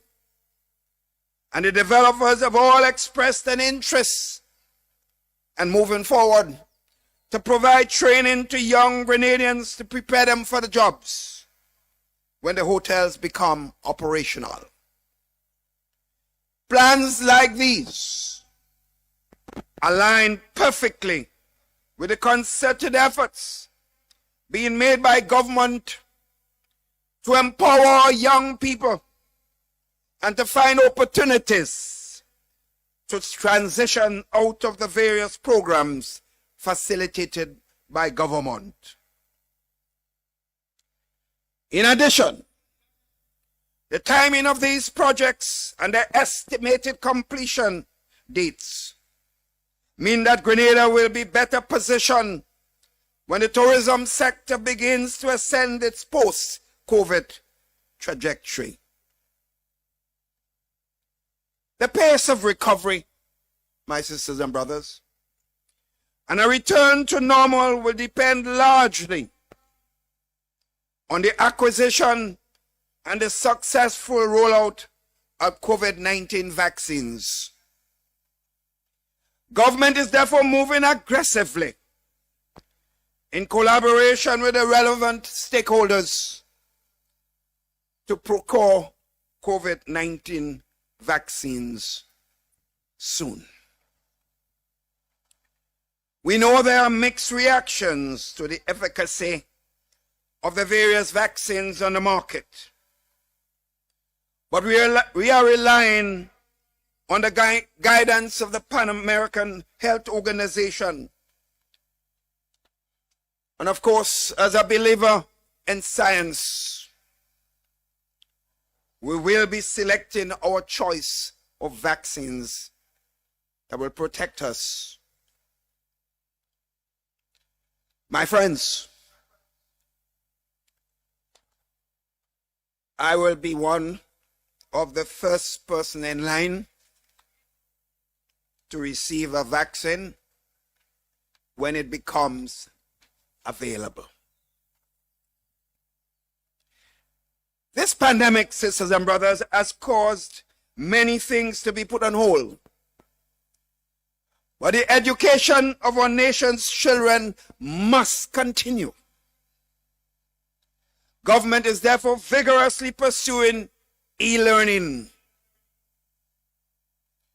We have equipped all our secondary school students and teachers with devices to facilitate e-learning.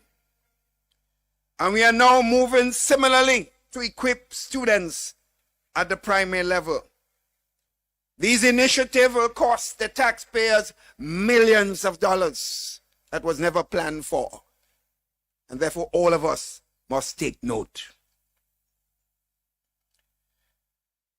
There is so much to be optimistic about, sisters and brothers, as we envisage Grenada's future. But we can only get there by taking deliberate actions that will safeguard the country and all our people. We have repeatedly acknowledged the widespread impact of this pandemic, which is requiring governments all over the world to lead the charge on multiple fronts. As you know, leadership is not an easy job. And the challenge of this disease has made it even more difficult. Nevertheless, in partnership with our stakeholders and you, the people of this beautiful land, we keep pressing on. The hardship for various sectors of the population continues unabated, leaving many to seek some form of relief from government and for friends and family at home and abroad. Since this pandemic started, And over the past few months in particular, I have been personally inundated with requests for assistance through calls, text messages, and emails. Sisters and brothers, we must continue to remember the pain out there is real. Some people have been without jobs for almost a year. In the tourism sector alone, that number has been over 2,000 persons. It's real. Can we help them all? I ask. It may not be possible, but we still must try.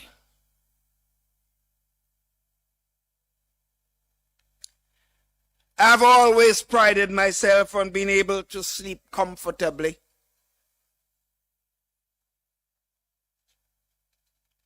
But the suffering of our people now keeps me up at night. The burden is great, maybe even overwhelming. But I'm committed to doing everything possible to ease the suffering of every single Grenadian, Carriacouian, and Petit Martinican. Sisters and brothers, unprecedented times necessitates strategic, innovative, and out-of-the-box thinking to find solutions that will soothe the desperate cries of those among us who simply have no means of helping themselves right now. We all must remember them and do what we can to help. Sisters and brothers, it is for this reason I plan to present a proposal to our social partners and by implication the country for the creation of a social fund that will be used to help the most vulnerable in our society. The concept is that every one of us who is working will contribute to this fund. I would lead by example, contributing a portion far above anyone else of my salary every month to help those in need. And I'll be encouraging my cabinet colleagues to do the same. Similarly, I would be encouraging everyone who's able to make a contribution to do so. Sisters and brothers, we are not going to Parliament to mandate anything. Our conscience should be our mandate. It is simply a suggestion made in trying to come up with creative ways to help those who are in need. Remember, sisters and brothers, we are a Christian society after all. And we are called upon to be our brother's keeper.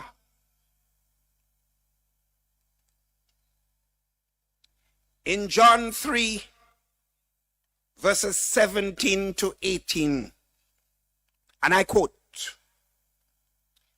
"If anyone has material possessions and sees a brother or sister in need, but has no pity on them, how can the love of God be in that person? Dear children,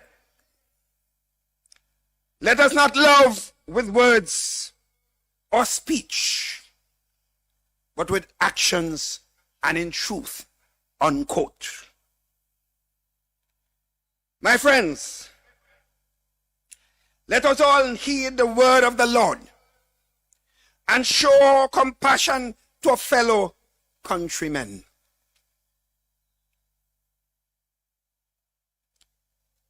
I assure you, apart from our individual donations, if this fund succeed in being started as I wish, members of government will have no involvement in implementing this fund. The way I envision it, the social partners will establish an independent committee to manage and disburse these funds acquired through this effort.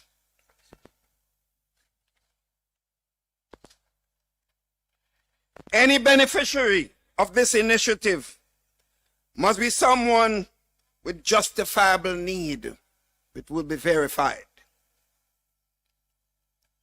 And there are many who fit that category. We look around us. Farmers are hurting. Fishermen are hurting. Workers in hotels are hurting badly. Restaurant owners and bars, they are hurting. Tourism and market vendors are hurting. Taxi drivers, water taxi operators, they are hurting. Tour operators and tour guides and other industry providers, including operators of marine-based business, they are all hurting.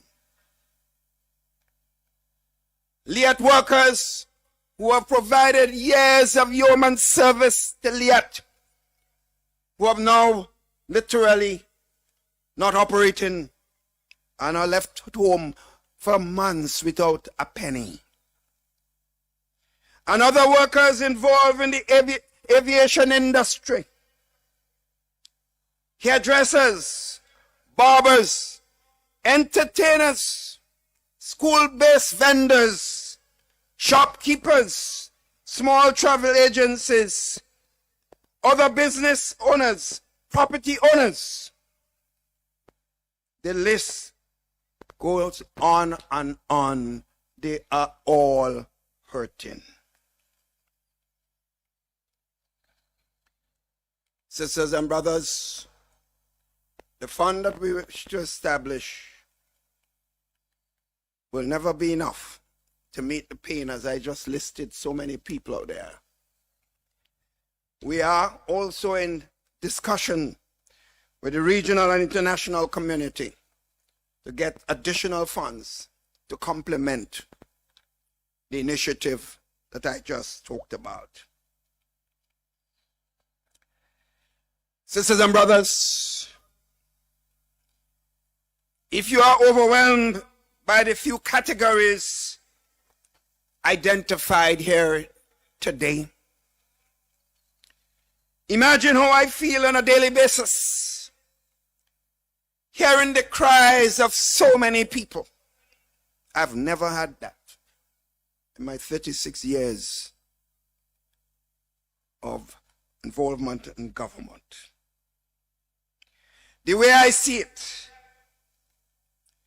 is that I can either be so overwhelmed and become powerless to help, or I can use the cries as motivation to find solutions. I opt for the latter, and all of us must do so. Making a difference in the life of one person may seem insignificant in the grand scheme of things, but to that person, it represents a much needed lifeline. At a time when all seems lost,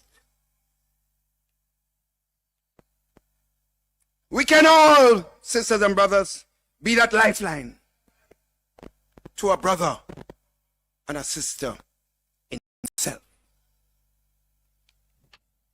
Sisters and brothers, the battle is long and clearly quite daunting. But I am confident that we will win this battle.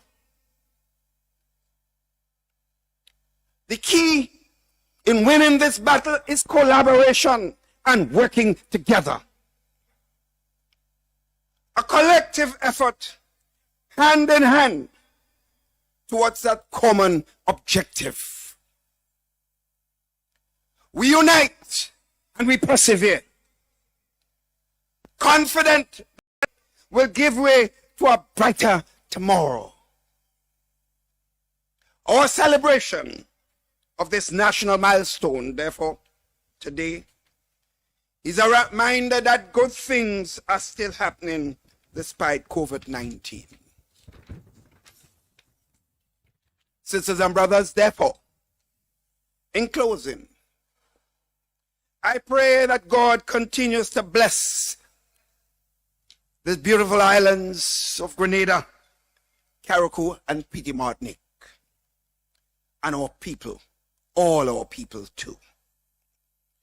I encourage you, sisters and brothers, I encourage you to protect yourselves. Do not take this pandemic for granted. Do not believe that it cannot happen to you. Wear your masks. Maintain your physical distance. Avoid large social gatherings. And most of all, my fellow Grenadians, Carriacouians, Petit Martinicans, stay safe. I love you all.